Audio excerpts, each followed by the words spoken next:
Hello, everyone, and welcome back to another Voyager's Guide to Ravean kind of god profile. We're going to cover another homebrew god today. This time it's the Mad Creator. The Mad Creator is a neutral evil deity of creativity and life. He is most primarily concerned with the creation and development of new forms of life. The Mad Creator himself seeks to change life from its natural state into an improved state of being. This means that much of the world's weirdest inhabitants are in some ways influenced by the creative mind of this Mad Creator god. The Mad Creator is an otherwise reclusive god that grants his favor to enlightened minds in the material plane in an effort to create as many new and interesting life forms for his own enjoyment and for the consumption of his love interest, the Devourer. This means that abominations and monstrosities, if not from the far realms, are likely inspired by the mind of the Mad Creator, or one of his followers. The followers of the Mad Creator are interested in the Mad Creator's knowledge for their own pursuits more often than not, with their support of the Mad Creator serving as a spark of madness that leads to the ideas for new creatures and life forms. The Mad Creator has a love interest in the goddess the Devourer, unrequited as it may be, as she's simply the personification of gluttonous hunger that never ends, and otherwise incapable of thinking at interpersonal levels. The Mad Creator even still works hard to develop new delicacies for his love in the hopes that she will appreciate and return his affections. The Mad Creator seeks to inspire his followers as much as he may use them to serve his own needs and attempts to woo the Devourer. The relatively independent followers of the Mad Creator understand that he does operate under some specific values and ideals. Life can be improved. This improvement is more than simple perversion, and creativity is the spark of divinity. So, breaking him down a little bit, it's weird enough, but this is a weird dude. He has a love interest in the Devourer, which, if I jump back up, that's the Devourer. It's a lot right there. But being the god that's focused on creating weird things, yeah, totally doesn't really surprise me that he's into that. But because she's really just this personification of hunger, how is he ever going to woo her or regain her affections?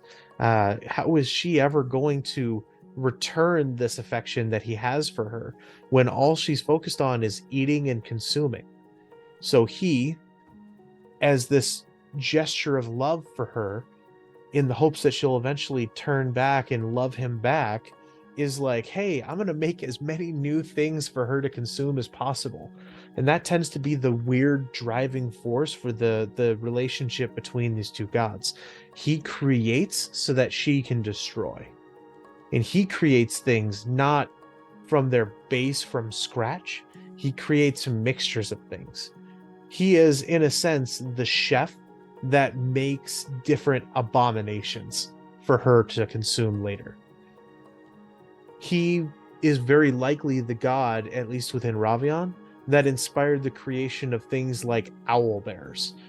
Who would decide to do this? Some sort of a mage or another weird creator that made the owl bear, at least within the world of Ravean, was likely influenced by the idea that the Mad Creator gave them. This spark of madness and creativity that says, I can make that better.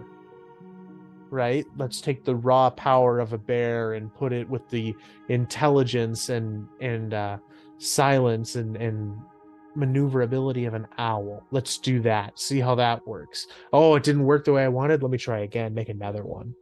That tends to be how this works. The relationship between God and follower is less of a, hey, I see you, kid. I like what you're doing. It's more of a, hey, can you make this for me? Can you make this in here within the area I can't reach? And then that's about it. Is he just gives the spark of an idea because he knows that it'll happen within the material plane where he can't exactly test things, and lets it go that way, right? He can only personally create things within the outer planes, which is nice enough, but he cannot force creation within this Garden of Eden, which was his old workshop.